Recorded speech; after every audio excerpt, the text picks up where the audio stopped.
Bonjour et bienvenue pour cette nouvelle recette en vidéo. Aujourd'hui, je vous propose la recette de la pomme, qui est un dessert inspiré des recettes de Cédric Grolet.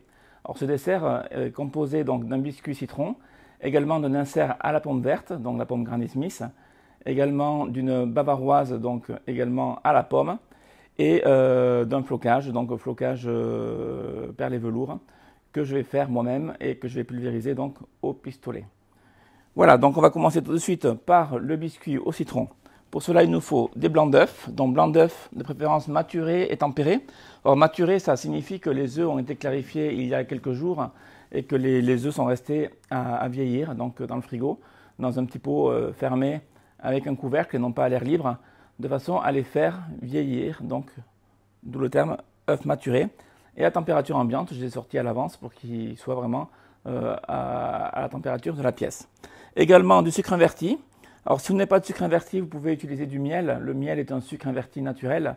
Dans l'idéal, c'est bien de faire avec du vrai sucre inverti, donc qui est ici. Également de la farine. Il nous faut un citron pour récupérer le zeste, la poudre d'amande et le sucre glace. Donc on va commencer tout de suite par verser les blancs d'œufs dans la cuve du batteur et je vais y rajouter le sucre inverti dès le départ avec une petite maryse.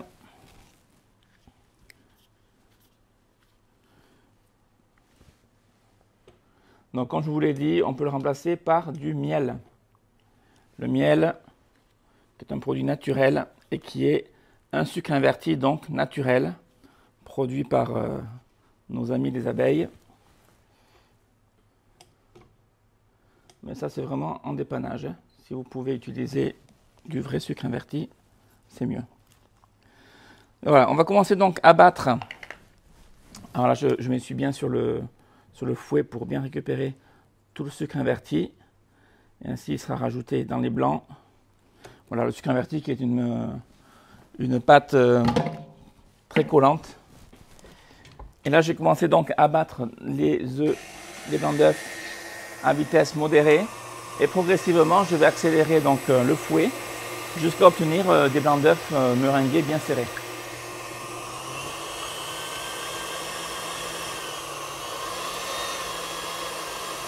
Alors pendant ce temps, je vais prendre les 3 poudres restantes, donc farine, sucre glace et poudre d'amande, et je vais les tamiser. Je les tamise sur un papier sulfurisé et je prends un tamis avec une perforation assez large pour que la poudre d'amande puisse passer au travers.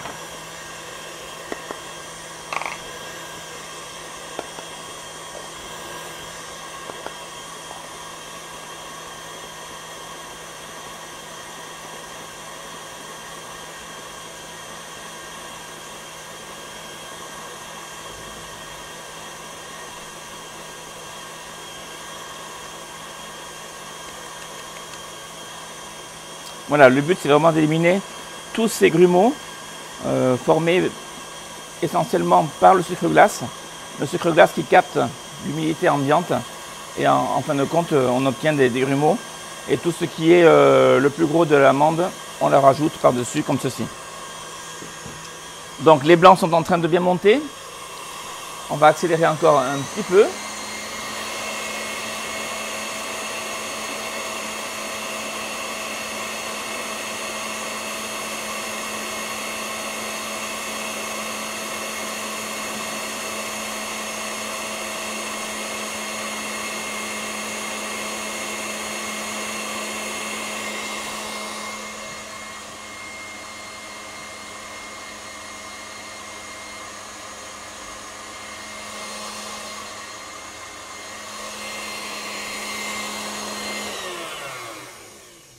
Jusqu'à ce qu'il soit bien serré.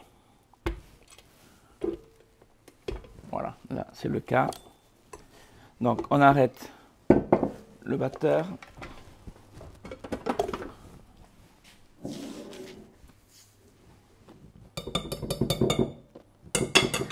Et je vais donc incorporer ces 3 poudres à ma préparation de base. Avant ça, je vais rajouter mon zeste de citron. Mon citron jaune. Quand on zeste un citron ou un agrume, peu importe l'agrume, on ne zeste que la partie extérieure, c'est-à-dire la partie colorée. La partie blanche qui est à l'intérieur, on la laisse C'est une partie qui contient beaucoup d'amertume et qui n'a pas d'arôme. Nous, ce qu'on cherche, c'est vraiment le parfum du citron qui se trouve dans le zeste. Alors, quand on fait un biscuit au citron, on va mettre la totalité du zeste, qu'on sente bien ce parfum.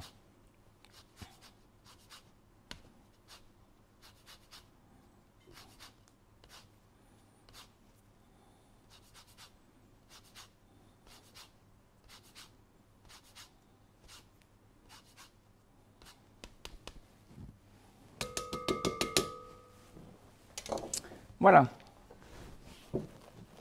Donc déjà, je commence à l'incorporer comme ceci.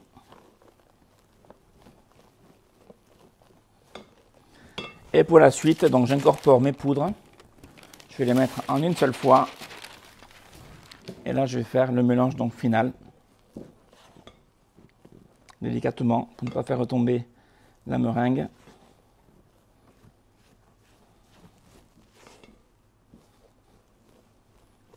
Jusqu'à ce que j'obtienne donc une préparation homogène.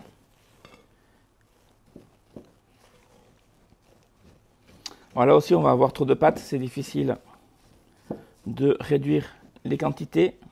C'est souvent le cas dans les recettes quand on fait un biscuit. On n'a pas besoin de la totalité de la préparation.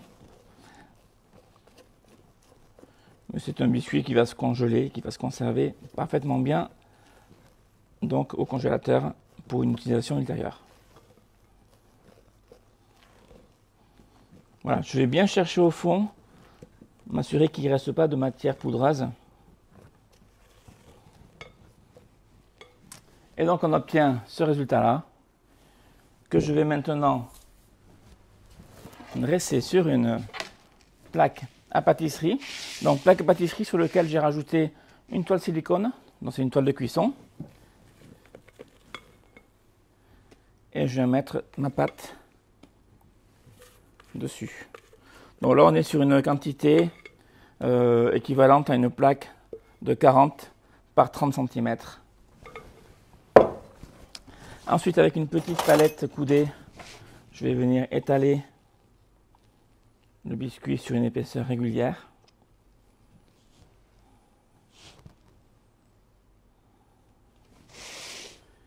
Et surtout, j'ai pensé à allumer mon four, donc four ventilé ou chaleur tournante. C'est la dénomination qui change, mais c'est la même chose. Et qui est préchauffé donc à 180 degrés.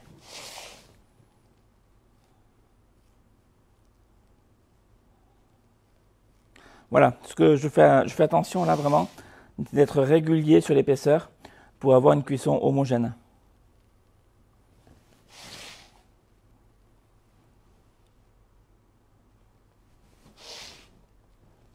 Voilà, ça c'est très important.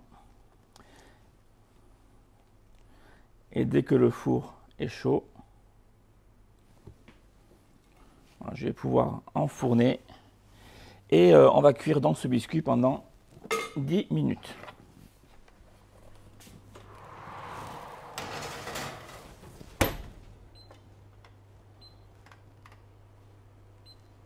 Voilà, pendant que le biscuit est en train de cuire, on va se préparer pour l'insert donc à la pomme verte. On se retrouve dès que je suis prêt. Bien, donc on va continuer par l'insert, donc insert à la pomme verte. Pour cela, on a besoin donc d'une pomme Granny Smith. Alors dans les ingrédients, j'ai indiqué 100 grammes, ça équivaut à une petite pomme de ce format-là. Également de la purée de pommes vertes. Ici, j'ai pris la purée de pommes vertes Ravi Fruits. Également un petit peu de sucre en poudre, un jus de citron, du Grand Marnier et une masse de gélatine. Donc masse de gélatine, c'est la gélatine qui est déjà hydratée. Ne pas confondre gélatine, le poids de gélatine et le poids de la masse de gélatine. Sachez que quand on parle de masse, c'est toujours lorsque la gélatine a été hydratée, donc mélangée avec l'eau d'hydratation. Concernant l'eau d'hydratation, j'en parle parce qu'on me pose souvent la question, qu'est-ce que c'est? Alors, n'allez pas chez un commerçant demander de l'eau d'hydratation, c'est de l'eau du robinet ou de l'eau minérale, tout simplement. On l'appelle comme ceci parce qu'elle sert à hydrater la gélatine. Voilà. Donc, on va commencer par éplucher la pomme. Donc, on va retirer cette peau verte.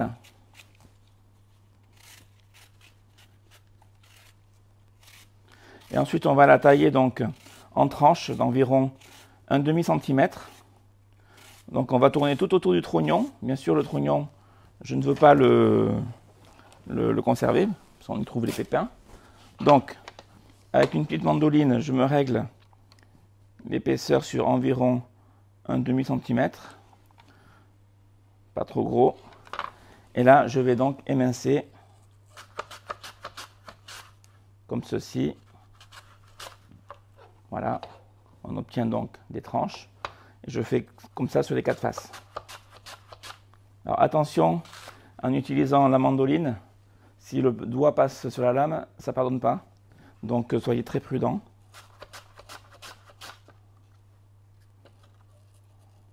Surtout si la lame est bien affûtée. Voilà.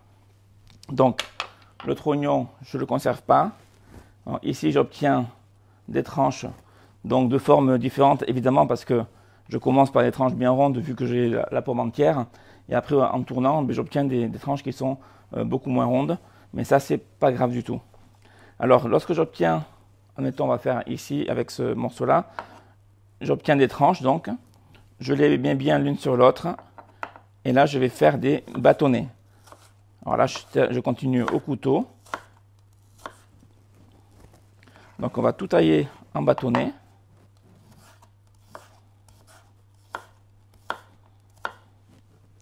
C'est une des premières techniques que l'on apprend quand on veut être cuisinier, par exemple. Ça s'appelle un taillage, donc les taillages des légumes. Voilà, c'est le procédé. Alors, si vous n'avez pas de mandoline, bien sûr, les premières tranches, vous pouvez les réaliser au couteau. Vous allez tout doucement. Et puis, vous faites des tranches donc d'un demi-centimètre.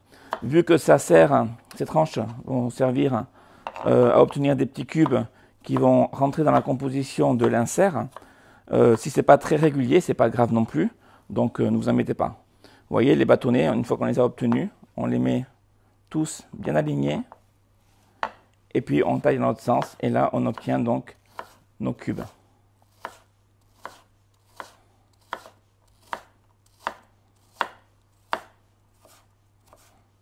Voilà. À la maison, vous faites ça tranquillement. Et on obtient donc ceci. Voilà. Donc, je vais continuer à faire les petites tranches qui me restent. Alors, s'il reste un petit peu de trognon comme ceci, on le retire. Voilà. Là, il y a un peu de peau, mais c'est pas grave. Ça, je retire.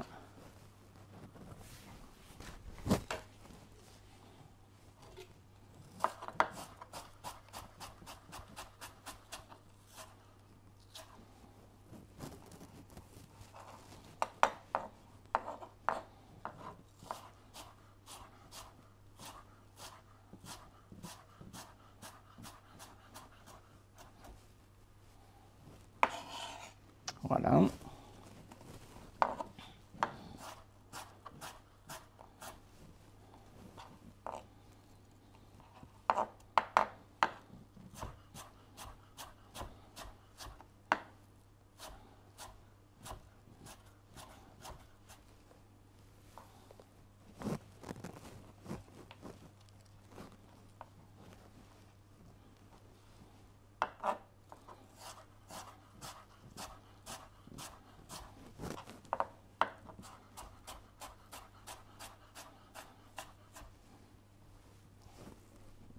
Hop, j'ai les petits morceaux qui sont passés. Voilà. Donc ma pomme faisait environ 120-130 grammes avant d'avoir épluché. Donc une fois que j'ai retiré la peau, retiré le trognon, voilà, il me faut en gros une centaine de grammes de cubes de pommes. Des petits cubes le plus régulier possible, mais c'est pas non plus la peine d'être hyper précis. Donc ça c'est fait. Ensuite, donc je vais prendre une casserole. Je vais venir mettre à l'intérieur donc ma purée de pommes vertes.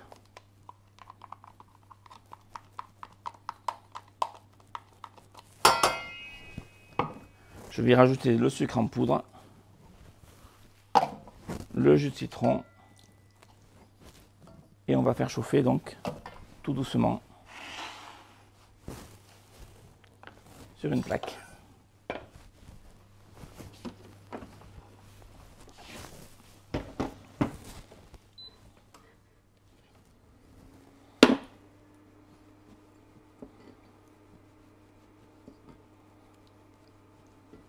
Voilà, je fais chauffer doucement. Donc bien sûr, je mets la plaque à puissance modérée.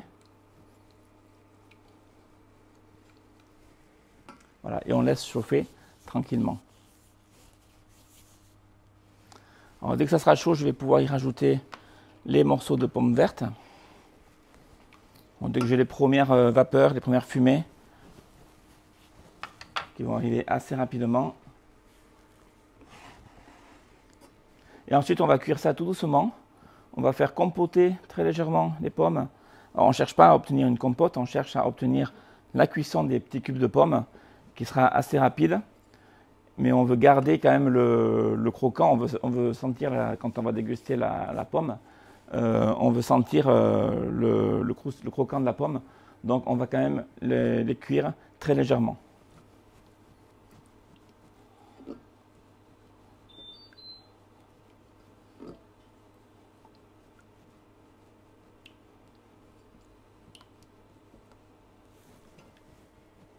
Voilà, là ça commence à être chaud. Alors, je vais rajouter les petits morceaux de pommes.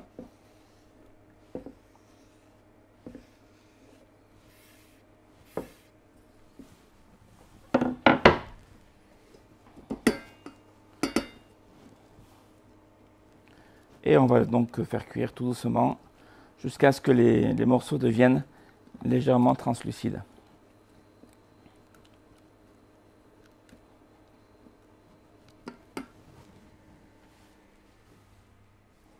Donc voilà, les pommes ont compoté légèrement. On peut quand même se rendre compte qu'on les aperçoit encore. Hein, elles ne sont pas complètement en compote. Donc là, on va stopper la cuisson. Je vais prendre ma masse de gélatine donc, qui est bien hydratée. Ça forme une galette en fait de gélatine que je vais faire fondre au préalable au four micro-ondes pendant 10-15 secondes. Ça fond très rapidement. Et que je vais ajouter donc à ma compote de pommes. Enfin, à mes pommes. Et ensuite, on va rajouter donc la dernière petite chose qui est le Grand Marnier. Voilà, ça y est, c'est fondu. Donc très important de ne jamais oublier, bien sûr, la masse de gélatine, la gélatine. Parce que sinon, vous aurez des problèmes de tenue une fois que l'entremets sera totalement dégelé. Donc là, je mélange bien et je rajoute en dernier lieu le Grand Marnier. Et là, surtout, je mélange bien pour être sûr que la gélatine soit bien répartie partout. Pareil pour le Grand Marnier.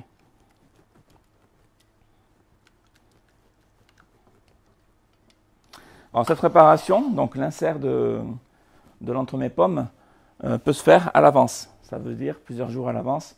Et vous conservez donc l'insert au congélateur. Donc, je vais utiliser le moule Silicomart, le moule truffle qui se présente comme ceci. Donc, pour faire 5 inserts, étant donné que le moule, toujours de Silicomart, le moule pomme, qui permettra d'obtenir donc la forme pomme. Je vous montre à l'envers ici. Il y a 5 empreintes, donc on va faire 5 pommes. Donc, je vais prendre une poche à douille. Je vais garnir l'intérieur avec ma préparation aux pommes.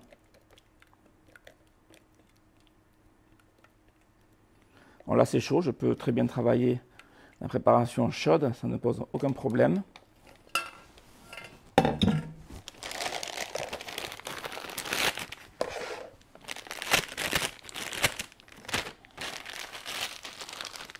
Voilà.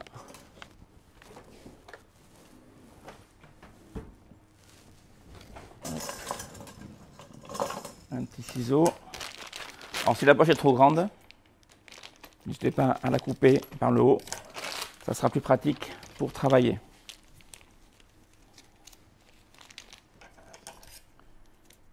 Ici je vais faire un petit trou. et je viens garnir donc les empreintes. Alors c'est difficile de faire de la préparation à la pomme, là, l'insert, rien que pour 5 empreintes. Vous avez vu, j'ai fait avec une seule pomme, donc évidemment j'en aurai plus que la quantité nécessaire. Si vous voulez refaire cet entremets dans les semaines qui suivent, ben vous conservez les inserts dans le congélateur, bien emballés, bien protégés de papier film, surtout pas à l'air libre. Et comme ça, vous aurez déjà cette partie de la recette qui sera réalisée. Sinon, vous avez possibilité également de dresser l'excédent de préparation dans des verrines, en superposant les couches, dans des verrines en verre ou en plastique transparent, de façon à voir les différents étages.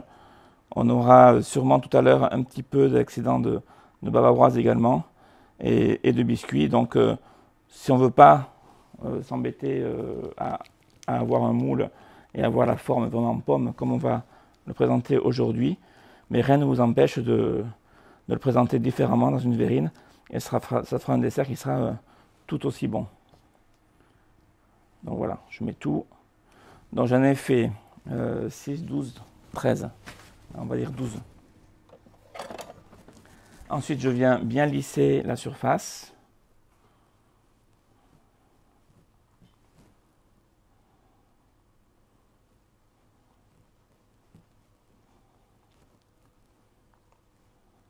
Voilà. Donc ça peut être fait, comme je vous l'ai dit, bien à l'avance.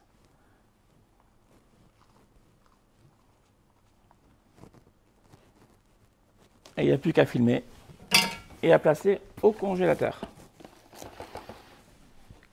Voilà, dès que cette préparation sera totalement congelée, on se retrouvera pour la suite, donc la bavaroise. Dans l'étape suivante, la bavaroise donc au Grand Marnier, sauf que le biscuit arrive en fin de cuisson. Donc on va juste le sortir au préalable, de façon à ce qu'il puisse bien refroidir. Donc voilà le résultat que l'on obtient en fin de cuisson. Donc un biscuit extrêmement moelleux, qui est bien doré en surface, et qu'on laisse donc de côté pour l'instant. Pour ma bavaroise, il me faut donc de la crème fleurette. Il me faut également du lait, donc lait, crème fleurette, du sucre en poudre. On ne voit pas bien, je me décale un petit peu. Voilà, donc lait, crème fleurette, sucre en poudre. Une demi-gousse de vanille qui est ici. Du jaune d'œuf. Également une masse de gélatine que j'ai déjà donc hydratée. On en a parlé tout à l'heure. Hydratée à l'avance parce que ça prend un petit peu de temps à ce qu'elle soit bien imprégnée d'eau. Également du Grand Marnier, puisqu'on fait une bavaroise au Grand Marnier. Et ici, j'ai une quantité de crème fleurette 35% qui est bien froide, qui sera montée tout à l'heure au batteur en crème fouettée pour incorporer. Donc, on va commencer par mettre à chauffer donc, le lait dans la casserole, une petite casserole, parce qu'on est sur des petites quantités. Voilà, le lait et la crème. Alors là, on va faire une crème anglaise. Donc la crème anglaise, on met généralement que du lait. Là, on fait moitié lait, moitié crème. Ça ne pose aucun problème au niveau de la réalisation. La technique reste la même. Je vais rajouter la moitié du sucre, en dosant bien sûr à vue d'œil. Et la demi-gousse de vanille, qu'on peut bien voir là, que je vais couper avec un petit couteau sur la moitié. Je racle l'intérieur avec la lame pour récupérer vraiment tous les grains. Voilà, on récupère vraiment tout, hein, on peut le voir ici. Et je le rajoute donc dans mon lait et ma crème.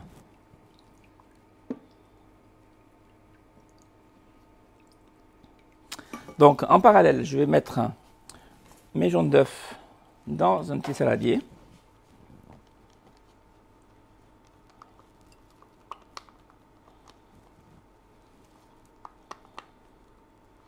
Voilà. Je vais rajouter donc le restant de sucre et je vais blanchir cette préparation au fouet. Alors, je rajoute la moitié du sucre dans le lait et non pas tout le sucre dans l'œuf pour éviter justement au lait et à la crème d'accrocher au fond de la casserole. Le fait de mettre donc ce sucre, eh bien, ça empêche en fait la caséine du lait de caraméliser. Vous avez sûrement fait chauffer du lait à la maison plus d'une fois, avec toujours au fond de la casserole une pellicule un peu brunâtre qui s'est formée. Mais là, le fait d'ajouter du sucre, bien que ce soit du sucre, il pourrait caraméliser, mais non, il va empêcher cette caramélisation et donc le fond de votre casserole restera propre. Donc dès que le lait entre à ébullition, je vais augmenter un petit peu la température. Je vais le verser donc sur les œufs et le sucre, tout en fouettant. Et ensuite, on va retransvaser le tout dans la casserole de cuisson du lait et de la crème. Et on va cuire donc jusqu'à 82 degrés, cuisson à la nappe, qui correspond exactement à la technique de la crème anglaise.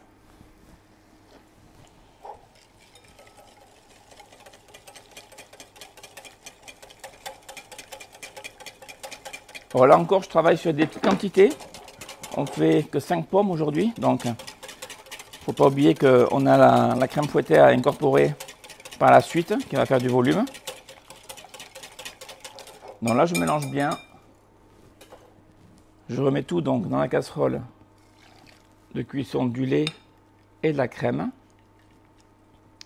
Et là, je vais baisser mon feu. Surtout, on reste sur un feu pas trop chaud. Alors, je vais mettre sur 6, sur une échelle de 12. Et je vais cuire donc en mélangeant constamment. Ça, c'est très important pour éviter d'obtenir des œufs brouillés. On n'est pas en train de faire une omelette. Alors, vous qui n'avez pas l'habitude à la maison, vous pouvez utiliser un thermomètre sonde. Donc, c'est ne pas confondre avec le thermomètre à visée laser. Le thermomètre sonde que vous trempez dans la préparation, et il faudra monter jusqu'à 82 degrés. Pour information, l'œuf coagule, le jaune d'œuf coagule à 85 degrés. Donc, on s'arrête à 82 pour prendre un petit peu de sécurité et ne pas avoir des grains qui se forment. Moi, je vais le faire à l'œil. J'ai un petit peu plus l'habitude.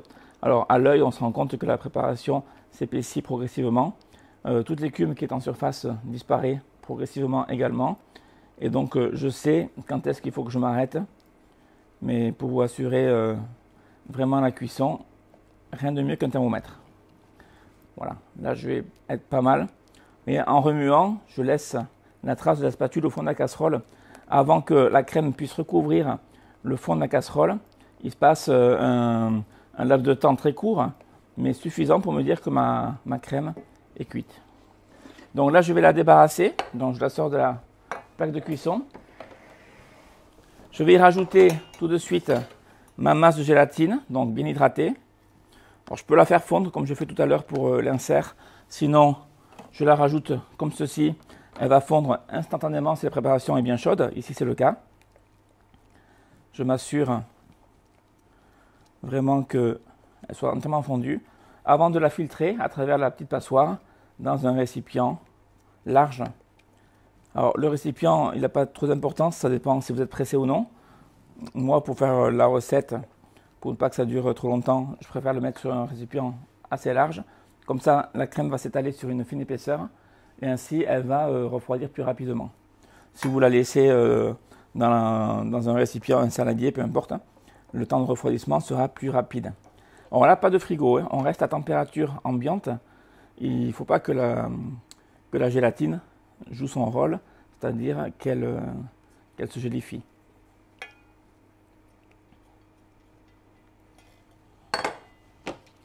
Voilà, et là, je presse bien pour faire passer toute la préparation. S'il reste des grains de vanille, ils vont passer à travers le tamis que je récupère ici dessous avec ma maryse.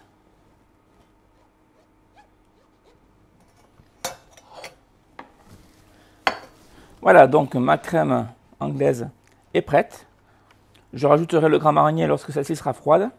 Donc on va la laisser refroidir, ça va prendre quelques minutes vu la quantité. Et on se retrouve juste après pour continuer donc cette bavaroise au Grand Marnier. Donc ma bavaroise est froide, donc froide à température ambiante. Si je la laissais plus longtemps sur le plan de travail, elle va gélifier, étant donné qu'elle contient de la gélatine. Donc là, il faut vraiment qu'elle soit encore à l'état bien liquide. Donc je vais la retransvaser dans mon saladier.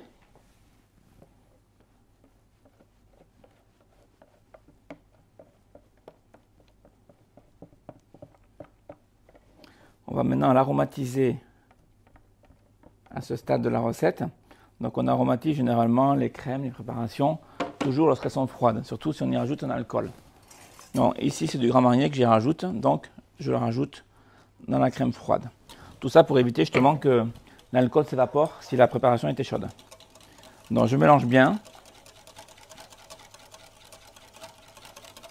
Et là maintenant je vais monter ma crème, donc crème fleurette 35% de matière grasse, en crème fouettée.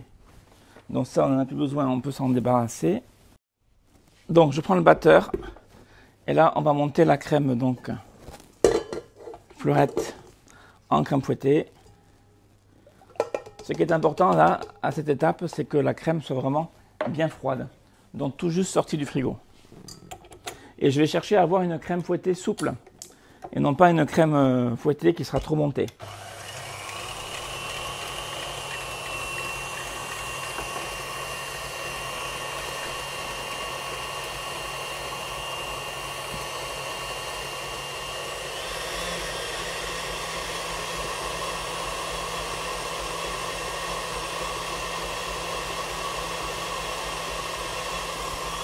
Voilà, pendant ce temps, on va se préparer une poche à douille qui nous sera nécessaire tout à l'heure.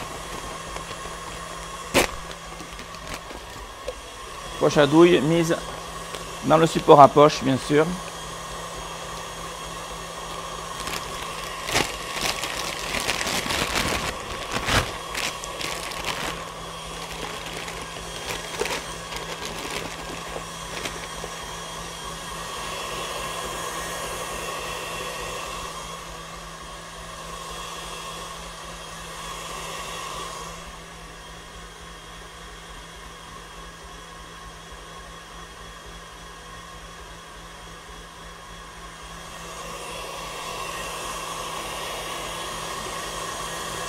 Voilà, elle commence à être bien foisonnée, donc on commence à prendre du corps, de la texture.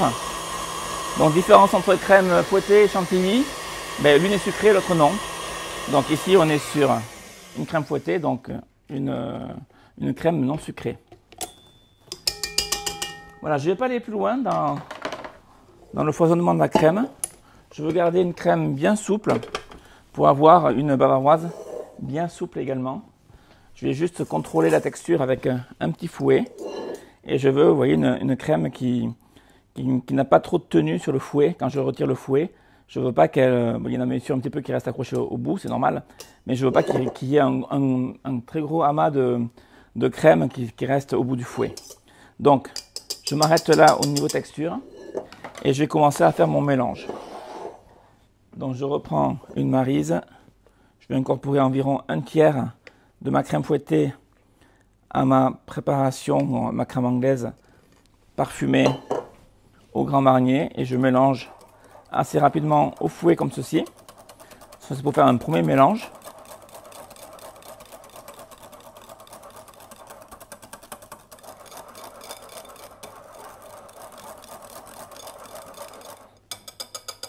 Et ensuite je vais rajouter donc le restant de la crème. Dans un second temps,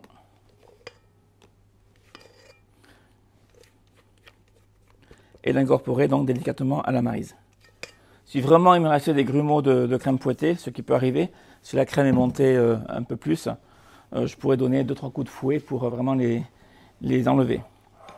Alors là, ce qui est important dans cette étape, c'est vraiment que la crème anglaise de base est bien refroidie, qu'elle soit à température ambiante, même pas tiède, parce que sinon, en incorporant notre crème fouettée, tout va s'effondrer, la crème fouettée va se fluidifier et la crème va perdre sa texture. Voilà, là on est sur quelque chose de bien souple. C'est exactement ce que je veux obtenir pour avoir des pommes qui soient bien lisses lorsqu'elles seront démoulées et qu'il n'y ait pas de bulles d'air ou qu'il y ait le moins de bulles d'air possible. Si la préparation est très souple, elle va venir bien épouser l'intérieur du moule et réduire au maximum les bulles d'air. Ce n'est pas parce que votre préparation est souple avant gélification qu'elle n'aura pas tenu une fois qu'elle aura été congelée puis dégelée pour la dégustation. ça n'a rien à voir. Donc je vais remplir ma poche à douille. Alors j'ai pas mis de douille au bout, c'est une simple poche avec ma préparation. Et là, il va falloir procéder au montage assez rapidement. Je vous dis ça parce que c'est une préparation qu'on ne peut pas, par exemple, réaliser comme une crème pâtissière, la stocker dans le frigo jusqu'au lendemain et puis la réutiliser pour la dresser. Non, la préparation, elle est faite, on la poche immédiatement dans le moule, dans le cercle, par rapport à ce que vous voulez faire. Et ensuite, elle va se solidifier. Une fois qu'elle aura été mise en forme, c'est-à-dire qu'elle sera en place dans son moule. Voilà, juste le temps pour moi de réunir tous les éléments, à savoir le biscuit, les inserts, et de garder bien sûr ma bavaroise ici. Et on va procéder au montage. Donc à tout de suite. Donc étape suivante, là je vais former la queue des pommes en fait. Je vais faire des petites queues en chocolat. Donc pour cela, il me faut du chocolat noir et du cacao en poudre. Donc j'ai fait fondre au préalable au four micro-ondes mon chocolat noir par étape de 20 à 30 secondes pour ne pas le brûler. Il faut qu'il titre à environ 50 degrés lorsque celui-ci est fondu. Et je vais rajouter donc du cacao en poudre pour former une pâte. Alors je vais rajouter mon cacao cuillère par cuillère jusqu'à ce que j'obtienne la texture souhaitée. Donc je mélange bien et je ne rajouterai une seconde cuillère de cacao que lorsque la première sera vraiment incorporée.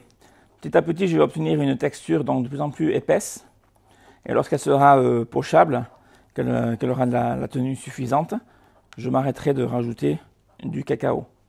Donc ça, c'est vous l'avez au ressenti. Je ne vais pas vous dire il faut tant de cacao pour tant de chocolat. Ça dépend du chocolat que vous utilisez, ça dépend du cacao que vous utilisez. Voilà, vous y allez progressivement.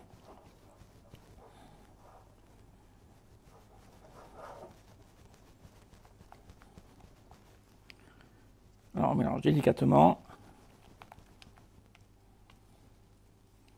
On est en train de créer une pâte de cacao donc.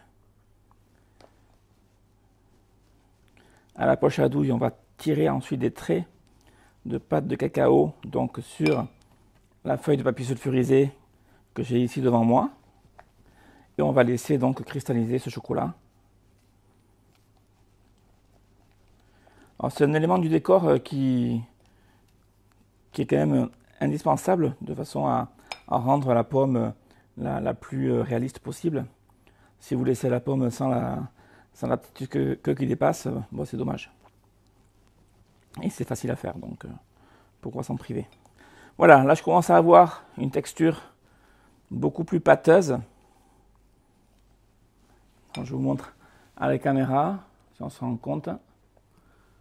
Voilà, donc je vais m'arrêter là.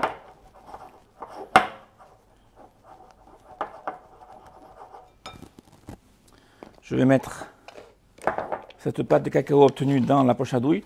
Alors ici, j'ai mis une douille relativement petite, douille unie, diamètre 3 mm.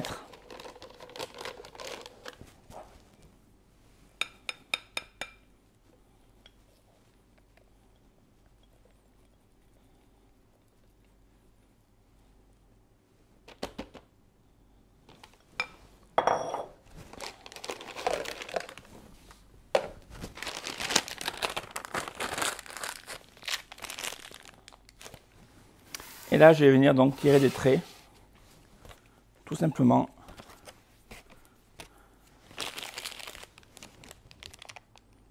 Comme ceci. Il faut que la forme arrondie du boudin que je suis en train de pocher reste. Il ne faut pas que ça s'aplatisse. Voilà. Pas besoin d'en faire beaucoup, vu qu'on n'a que 5 pommes à faire.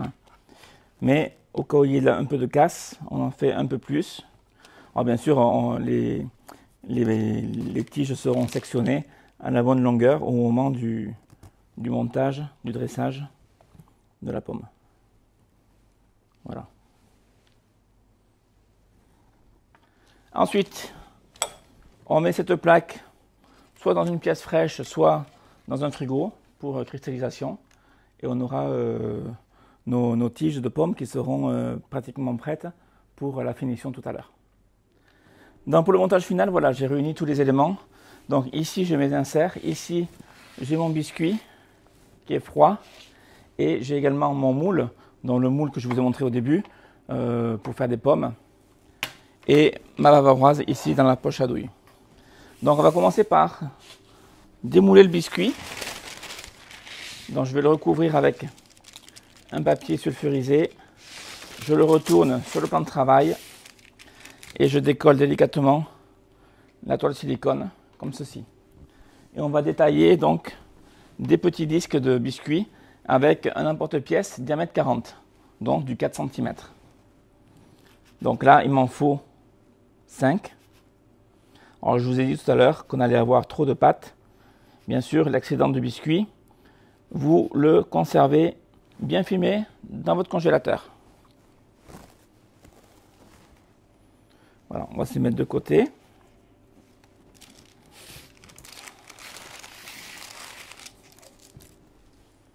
Ensuite, nous avons besoin donc de nos inserts, donc les inserts à la pomme Granny Smith que nous avons réalisés plus tôt, qui eux doivent être bien sûr bien congelés, bien à cœur, pour pouvoir les démouler facilement.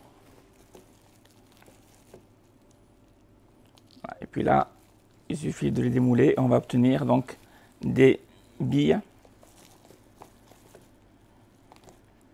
comme ceci. Voilà. Donc je vais en démouler 5 également. Alors ça, c'est bien de le faire à l'avance que les inserts aient bien le temps de prendre le froid. Sur une journée avec un congélateur ménager, ça va être un petit peu court en temps. Donc je vous suggère de le faire. Et si vous avez une fonction boost sur votre congélateur, n'hésitez pas à l'activer la veille, de façon à ce qu'il refroidisse bien et que vous ayez des inserts qui soient vraiment bien froids, bien congelés. Vous voyez, ils sont un petit peu durs à sortir, l'orifice est assez étroit, donc s'ils ne sont pas bien gelés, vous allez les abîmer. Et voilà, donc le 5e. Les autres, on les remet dans le congélateur tout de suite, avant de procéder au montage. Donc là, j'ai tous mes éléments. Et j'ai plus qu'à faire donc mon montage final avec ma bavaroise. Je vais commencer par garnir le fond de chaque empreinte avec un peu de bavaroise.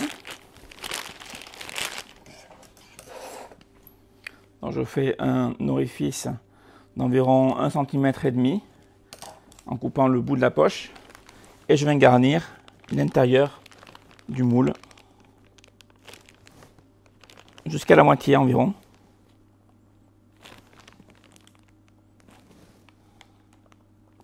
Voilà, comme ceci. Voilà. On peut, si on veut vraiment être sûr de soi, avec une mini spatule, venir bien ramener la crème sur la partie bombée intérieure, de façon à s'assurer, à écraser la crème et à éviter les bulles d'air. Ça dépend vraiment de la texture de votre bavaroise. On peut le faire dans tous les cas, de toute façon, ça nous donne une sécurité de plus.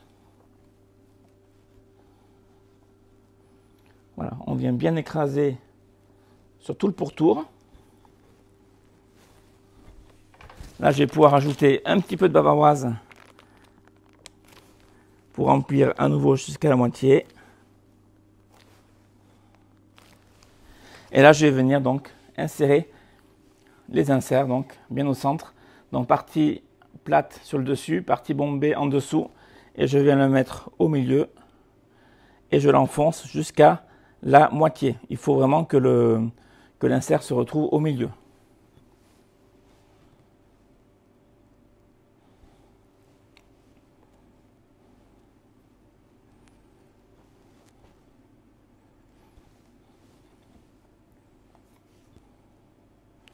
Voilà.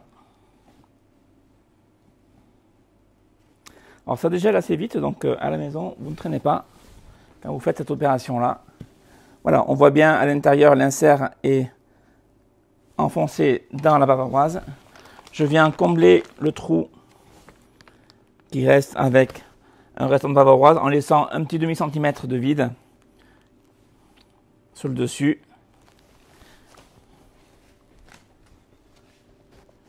Voilà, je peux venir finir comme ceci avec ma spatule avant d'y déposer la petite pastille de biscuit au citron qui va être donc en contact direct avec la bavaroise et donc ça va se souder l'un dans l'autre très facilement. Je prends soin quand même de bien faire rentrer dans le moule. Je ne me contente pas de le poser et de me dire je laisse comme ça. Non, je le fais rentrer pour avoir une finition plus nette tout à l'heure. Voilà, c'est pour ça qu'il faut bien découper des pastilles de biscuit à 4 cm parce que l'orifice ici fait vraiment 4 cm et ni plus ni moins.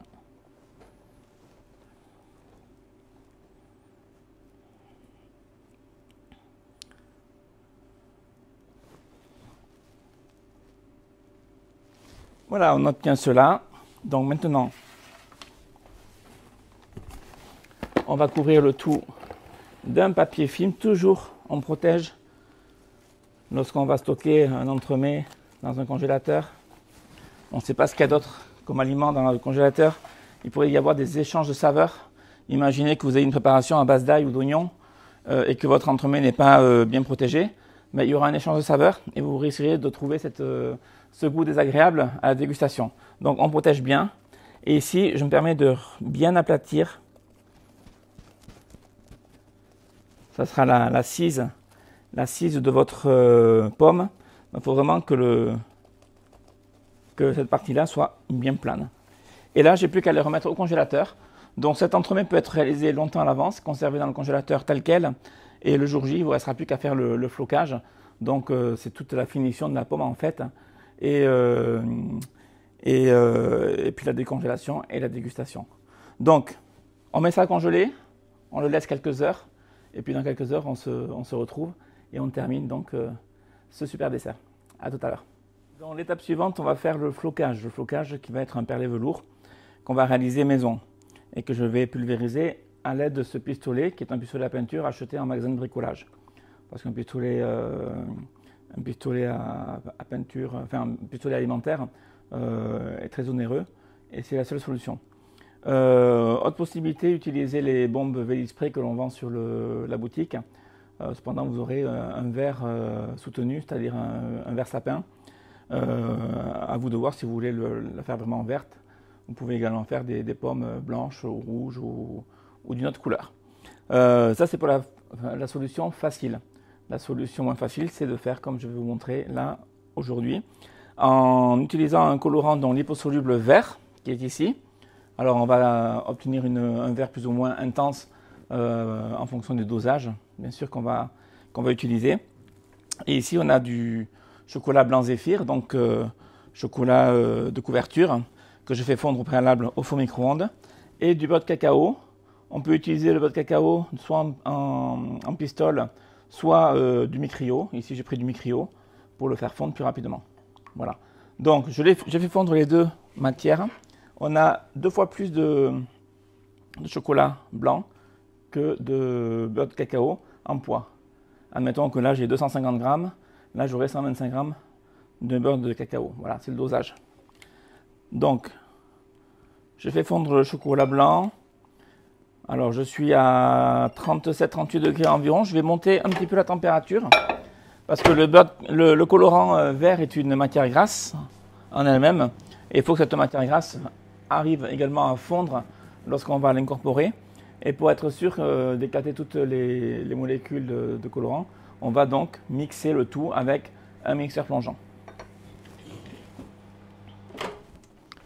Donc je réchauffe un petit peu le chocolat blanc, le beurre de cacao également. Je vais pouvoir commencer à transvaser. Voilà, je suis à 52 degrés à peu près. Mon chocolat dans le pichet verseur. En fait, je prends un récipient étroit et haut. Ça, c'est pour faciliter le mixage en fait. Hein. Et mon beurre de cacao qui est ici.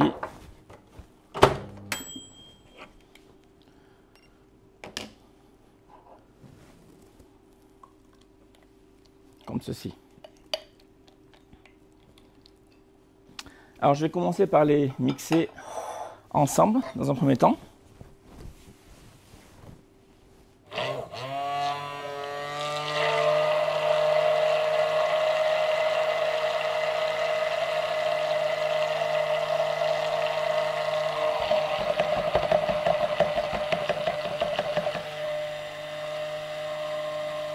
Voilà, je veille à avoir donc la cloche du mixeur qui est bien immergée à l'intérieur pour éviter de faire des remous en surface et donc des bulles d'air.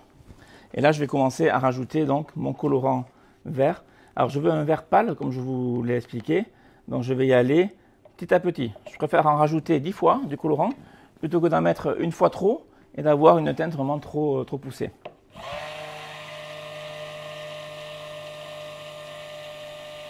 Alors c'est pas instantané, il faut mixer un petit peu de façon à permettre à laisser le temps au colorant de fondre et de s'incorporer.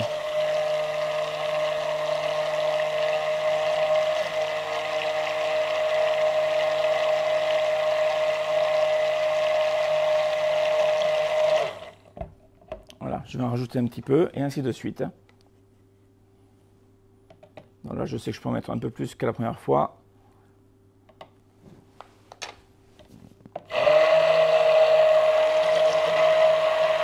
Voilà, ça commence à se former.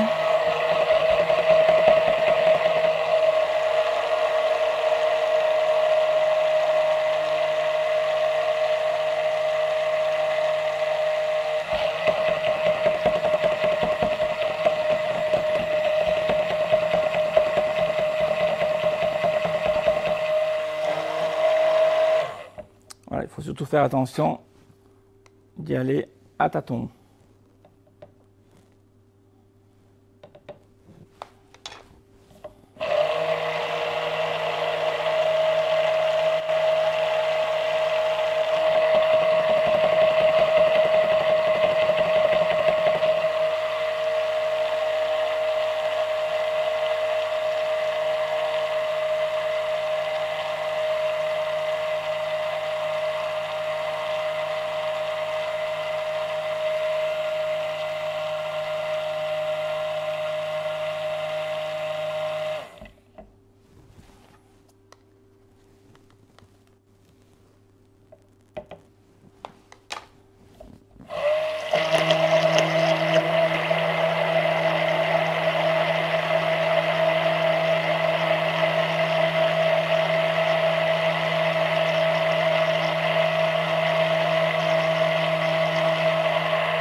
Allez, on continue.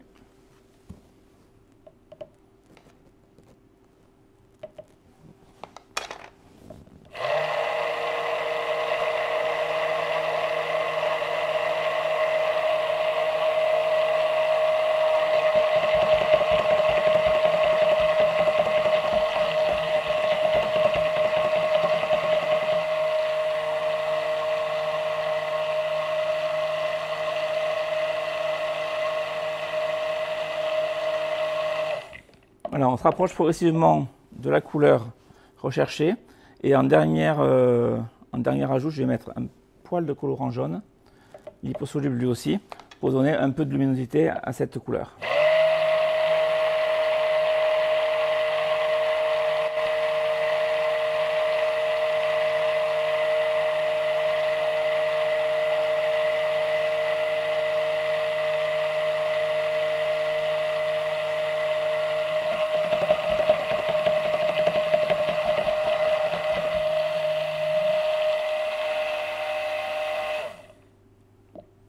Allez, je vais le forcer encore un tout petit peu. Vous voyez, c'est un travail de minutie en fait, et on avance progressivement.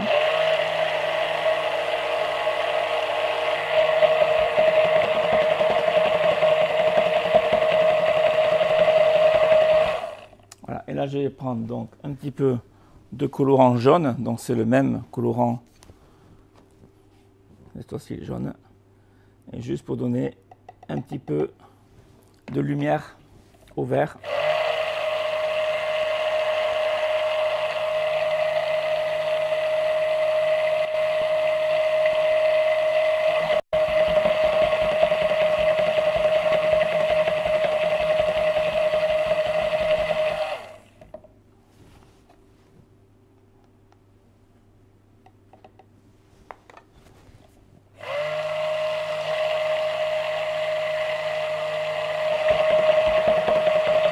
Voilà.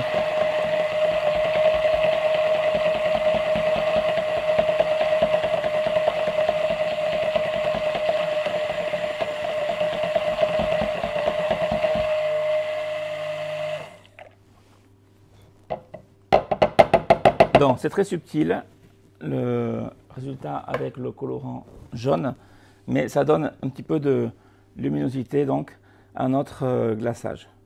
Un glaçage qui est plutôt un flocage. Voilà, donc là, je suis rendu à une température d'environ 50 degrés. Et maintenant, on n'a plus qu'à le mettre dans notre pistolet et à le pulvériser. C'est ce que je vais vous montrer tout de suite. Donc voilà, notre glaçage est prêt. Donc là, je suis sur une température de 60 degrés. Alors, je vais monter un peu plus haut en température pour avoir la fonte totale de mon colorant. Et j'ai rajouté un tout petit peu de colorant vert et de colorant jaune par rapport à tout à l'heure. Et si je compare avec une vraie couleur de pomme Granny Smith, on est pas mal. Donc voilà, le but, c'est de se rapprocher à l'œil le plus possible du fruit frais. Tout en sachant que le flocage risque de s'éclaircir très légèrement après pulvérisation. Donc, je défais la cuve de mon pistolet que je remplis avec mon appareil qui est chaud.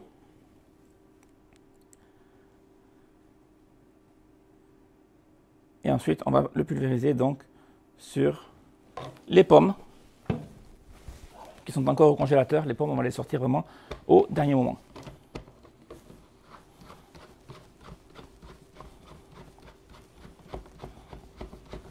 Allez, notre flocage est prêt. On se retrouve dans quelques secondes. Le temps d'aller chercher donc tout ce qu'il faut dans le congélateur.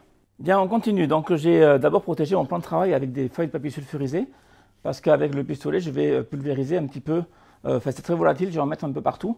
Donc, pour ne pas avoir à nettoyer mon plan de travail de façon assez difficile. Donc, je protège bien. Ensuite, j'ai été chercher mes pommes dans le congélateur. Alors, je retire la partie basse qui sert de base. Et là, je vais les démouler. Alors là, dès qu'on commence cette opération, on ne traîne pas. Parce que le but est de floquer quand même les pommes quand celles-ci sont bien congelées. Et il faut qu'elles soient bien froides pour pouvoir les extraire sans les abîmer. Vous voyez, l'orifice pour extraire la pomme est assez étroit. Donc si vos pommes ne sont pas bien gelées, vous aurez beaucoup de mal à les sortir.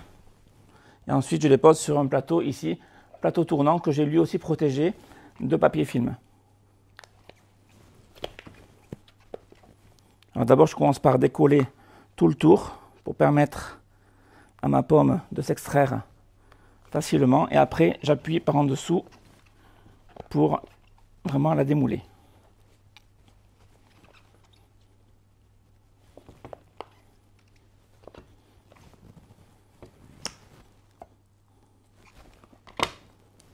Alors, l'intérêt d'avoir mis un biscuit bien plat tout à l'heure, lorsqu'on a fait le montage, c'est pour que les pommes restent bien à la verticale lorsqu'elles sont démoulées. Donc ça, c'est très important.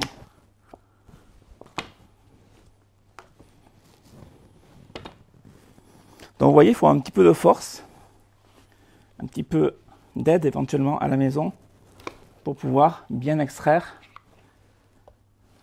les pommes de ce moule.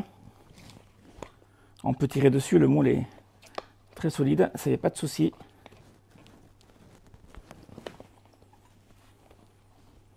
Le secret pour un démoulage parfait, c'est que vraiment la congélation soit poussée au maximum.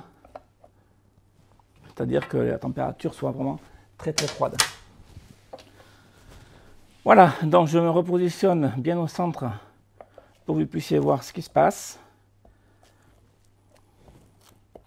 Et là, avec mon pistolet, donc je vais pulvériser. Alors l'intérêt d'avoir un plateau tournant, c'est de pouvoir agir sur toutes les faces. Sur toutes les faces de... Je redresse un peu ma pomme, qui était un peu bancale, voilà. Sur toutes les faces de la pomme, tout en tournant, sans devoir les manipuler. Alors, j'ai ma préparation qui est chaude ici, à l'intérieur du pistolet. J'ai une grosse vis de réglage ici, pour avoir un débit plus ou moins important. Alors bien sûr, à la maison, vous faites un test au préalable dans un récipient, par exemple, sur une plaque ou un gros cul de poule, de façon à pouvoir voir le résultat obtenu. Vous vous positionnez à 20-30 cm de distance et on pulvérise.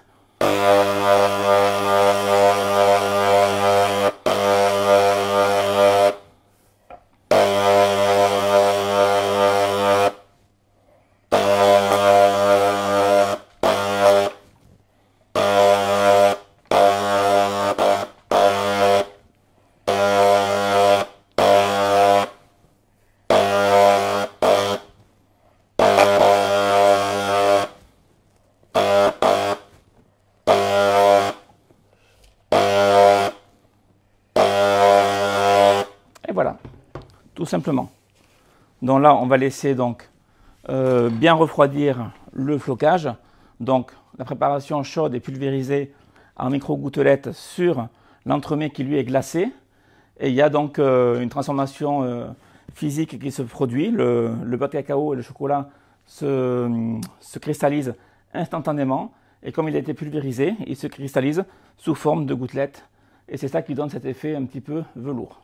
Donc on va laisser, on va se retrouver dans un instant, le temps de débarrasser le plan de travail, de débarrasser mes pommes sur un plat de service et on va procéder à la finition. Donc voilà, on arrive vraiment à la fin de la présentation de nos pommes, donc, qui sont là en train de décongeler. C'est important que la décongélation soit amorcée pour pouvoir planter la tige de la pomme en fait à l'intérieur. Mais avant ça, j'ai récupéré des feuilles naturelles. Alors là, je suis sur des feuilles de clémentine. Bon, vu la saison à laquelle nous sommes, aujourd'hui où nous tournons cette recette, il m'est difficile d'avoir des vraies feuilles de pommier. Mais bon, on peut faire des feuilles de citronnier. Ici, c'est de la feuille de clémentine. Et là, j'ai récupéré donc mes tiges en chocolat, sur lequel je vais donc prélever 5 petites tiges de ce format-là, et sur lequel je vais venir donc coller avec un point de chocolat mon feuillage sur le dessus. Alors, on peut les faire assez longues les tiges. De plus, on a un morceau qui se rentrera dans la pomme, mieux elle sera tenue. Et c'est important d'avoir plus de chocolat qu'il ne faut, parce que si on casse une tige, il y a toujours moyen d'en refaire une. Voilà, je vais en sélectionner 5 ou 6.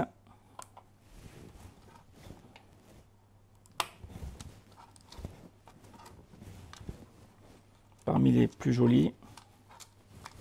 Voilà, là j'y suis. Donc j'ai fait fondre dans un petit bol ici du chocolat. Ça c'est pour me servir, ça va me servir de colle.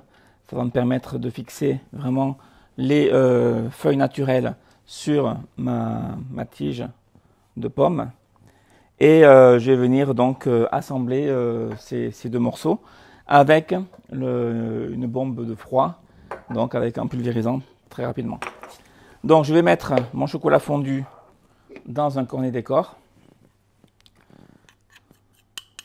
pour pouvoir déposer vraiment un point de chocolat, que ce soit discret et propre.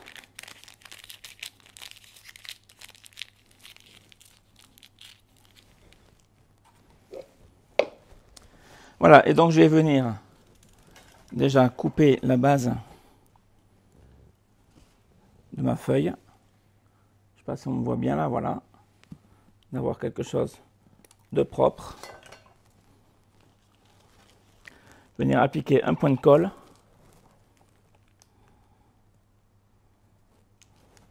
venir appliquer ma feuille dans le point de colle et de pulvériser.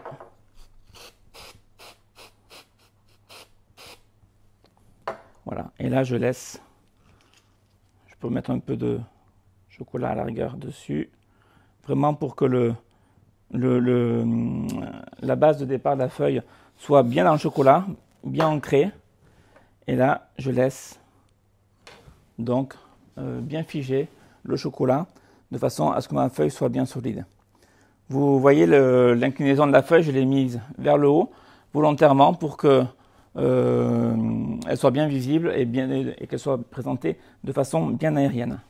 Alors maintenant, je vais faire pareil avec les autres. Je vais faire les 5 tiges. Alors, je choisis à chaque fois les plus jolies feuilles.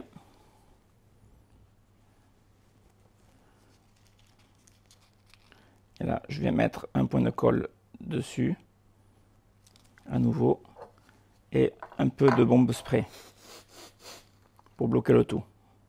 Voilà, c'est pas encore solidifié, donc on reste assez précautionneux pour ne pas tout casser. Et là, on laisse figer. Alors, je continue. C'est un petit peu de travail de précision, mais le résultat après, à la fin, sera très joli.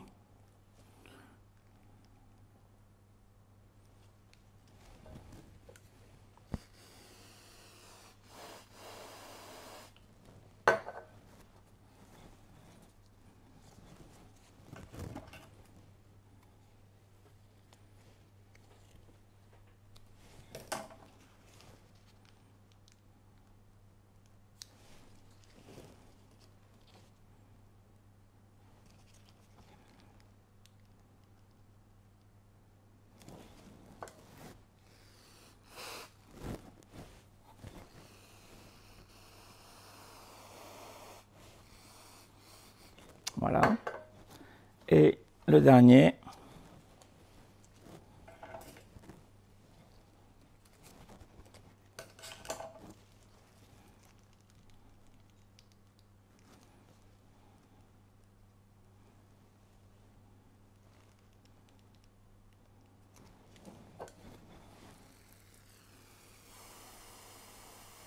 Comme ceci, voilà, tout simplement. Donc là, on va attendre un petit peu que tout soit bien cristallisé, que les feuilles soient bien tenues. Je vais prendre la première. On peut constater qu'en effet, ça tient comme ceci. Et dès qu'elles sont toutes prêtes, on termine donc nos pommes. Allez, on procède à la finition. Alors, j'ai laissé donc les pommes décongeler légèrement, de façon à pouvoir planter les tiges sans les casser, bien sûr. Donc, je peux contrôler avec un petit cure-dent le cœur si vraiment ça va se planter avec facilité. Donc là, ça m'a l'air souple, suffisamment souple pour planter, suffisamment ferme pour que bien sûr la tige tienne. Et ensuite, bien, voilà, on a ici la tige avec la feuille qui est tenue. Donc il n'y a plus qu'à prendre la bonne longueur et à venir l'enfoncer dans la pomme délicatement pour obtenir le résultat final. Voilà, alors j'aime bien avoir une tige assez longue et l'enfoncer assez profondément, de façon à ce que la tige puisse tenir correctement.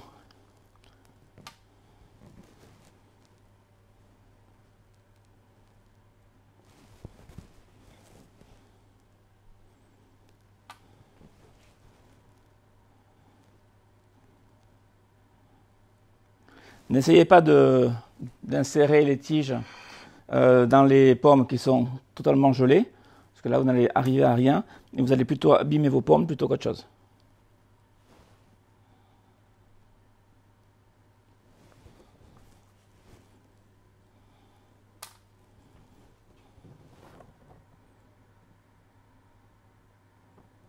Et la dernière, comme ceci. Voilà donc la recette des pommes en entremets. Donc je vous montre le résultat ici à la caméra. Donc vous voyez, une recette pas très difficile à mettre en œuvre. La plus grosse difficulté, c'est éventuellement le flocage, parce qu'il faut le réaliser et avoir le pistolet. Mais vous pouvez tout à fait faire des pommes de couleur, qu'elles soient rouges, vert foncé, blanche, jaune, orange. Ça, le résultat sera le même. Vous pourrez utiliser donc dans ce cas-là les bombes spray en vente sur la boutique qui vont donner un résultat tout à fait similaire. Seule la couleur va changer. Et pour le restant, il n'y a pas trop de difficultés. Voilà, c'était tout pour ce soir. Donc la recette de la pomme selon la recette de Cédric Grolet. Je vous souhaite une très bonne soirée. On se retrouve très vite pour une nouvelle recette. À bientôt. Au revoir.